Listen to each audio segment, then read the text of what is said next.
Once upon a time, in a kingdom far away, the bells rang out across the land. King Stefan and Queen Leah were the happiest people in the world because a beautiful baby daughter had been born to them. They named her Aurora. To celebrate, the king ordered a great feast. "Let no one be sad today," he declared. "Everyone is welcome to see the princess." People from all over the kingdom came to the castle. The most special guests were the three good fairies, Flora, Fauna, and Merryweather. They flew into the great hall, their wings sparkling in the candlelight. They landed gently by the golden cradle where baby Aurora slept. Flora, dressed in red, waved her wand. "Little princess, my gift to you is the gift of beauty. You will be as lovely as a rose." Fauna, dressed in green, smiled warmly. "My gift to you is the gift of song. Your voice will bring joy to everyone who hears it." Merryweather, the smallest fairy in blue, stepped forward to give her gift. But suddenly, the castle doors blew open with a loud crash. The candles flickered and went out. A cold wind rushed through the hall, and a burst of green fire erupted in the center of the room. Out of the fire stepped Maleficent, the wicked fairy.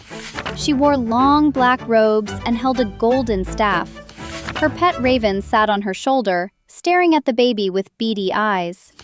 Maleficent looked at the frightened guests and smiled a cold, cruel smile. "I see all the nobility and the commoners are here. I really was quite distressed not to receive an invitation." King Stefan stood in front of the cradle. "You are not welcome here." Maleficent laughed. "Oh dear, what an awkward situation. I had hoped it was merely a mistake, but I am not offended. In fact, I have brought a gift for the child too." She raised her staff high. The green gem at the top glowed brightly. "Listen well, all of you. The princess shall indeed grow in grace and beauty, but before the sun sets on her 16th birthday, she shall prick her finger on the spindle of a spinning wheel and die." The queen screamed and pulled the baby close. The guards rushed forward, but Maleficent vanished in a flash of green fire, leaving only her echoing laughter behind. The hall was silent with fear. But Merryweather still had her gift to give. She flew to the cradle. "I cannot undo this wicked curse because Maleficent is too powerful, but I can help." She waved her wand over the baby. "Sweet princess, you shall not die. When you prick your finger, you will fall into a deep sleep, and from this slumber you shall wake. When true love's kiss the spell shall break." King Stefan was still terrified. He ordered every spinning wheel in the kingdom to be burned. But the fairies knew Maleficent would never stop looking for Aurora. "We must hide her," Flora said to the others. "We will take her deep into the forest and raise her as a peasant girl. We will keep her safe until her 16th birthday has passed." So the fairies took the baby and vanished into the woods. They changed their names and put away their wands to avoid detection. They named the girl Briar Rose. 16 years passed happily. Briar Rose grew up to be beautiful and kind, and she had a voice like an angel. She did not know she was a princess. She thought the three funny women were just her aunts. On the morning of her 16th birthday, the fairies sent her out to pick berries so they could prepare a surprise party. Briar Rose walked through the forest, singing to the birds and squirrels. Her voice drifted through the trees and caught the ear of a young man riding a white horse. It was Prince Philip from the neighboring kingdom. He was lost, but the beautiful song pulled him closer. He jumped off his horse and quietly followed the sound. He saw Briar Rose dancing by a stream, singing about a dream prince. Philip stepped out from behind a tree and began to sing with her. Briar Rose stopped and gasped.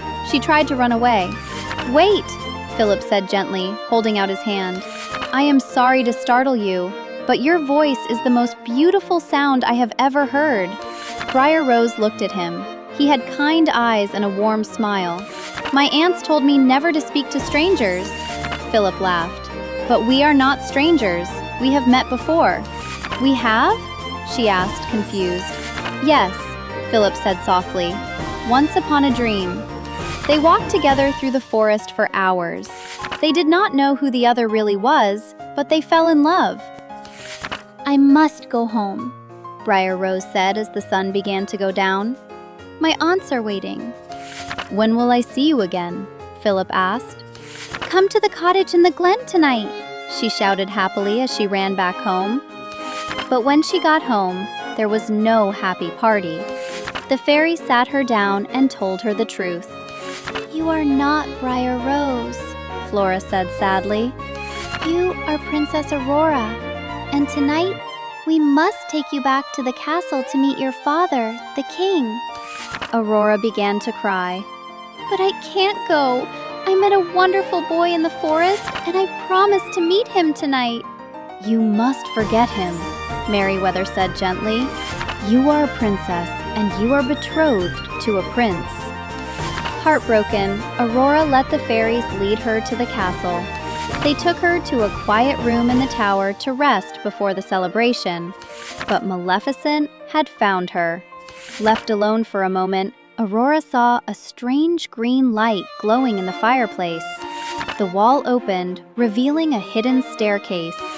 A hypnotic voice whispered in her ear, "Aurora, come to me." Tranced by the magic, Aurora stood up and walked up the dark stairs. She reached a dusty room at the very top of the tower. There, glowing in the green light, was a spinning wheel. "What is this?" Aurora whispered. "It is a magic spinning wheel," the cold voice said. "Touch the spindle. Touch it." Aurora reached out her hand slowly. "No, Aurora, don't!" the three fairies shouted, bursting into the room. But they were too late. Aurora touched the sharp point of the spindle. She gasped and fell to the floor in a deep sleep. Maleficent appeared from the shadows, laughing cruelly. "You poor, simple fools. You thought you could defeat me? The princess sleeps." She vanished, leaving the fairies weeping over the sleeping princess. They placed Aurora on a golden bed. "We cannot tell the king," Flora said. "We must put the whole kingdom to sleep until she wakes up." They cast a powerful spell. Everyone in the castle fell asleep instantly. The king on his throne, the cook in the kitchen, the guards at the gate, everyone slept. "We need to find the boy she met in the forest," Merryweather realized. If she loved him, his kiss might break the spell. "Wait," Flora said. "The boy in the forest. He looked just like Prince Philip." "It was him," Fauna cried. "Her true love is the prince." But Maleficent had captured Philip and chained him in her dark dungeon on the Forbidden Mountain. The fairies flew as fast as they could to save him. They sneaked into the dungeon and melted the chains. Flora gave Philip a magical sword and shield. "Arm yourself, Prince Philip," she said. "The road to true love may be barred by still many more dangers. You must go to the castle and save her."